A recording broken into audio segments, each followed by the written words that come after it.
Здравейте! Какво ще желаете? Ей, тоя, може ли? Добре, 5 лева. Ето. Благодаря. Чао! Чао. Здравейте, може ли това?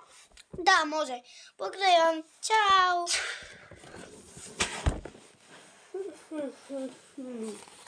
Преструвах се, че съм един от злодеите, но аз просто съм един от валентинските сърца.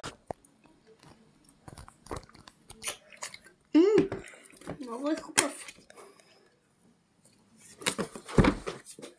Това се беше случило преди няколко години.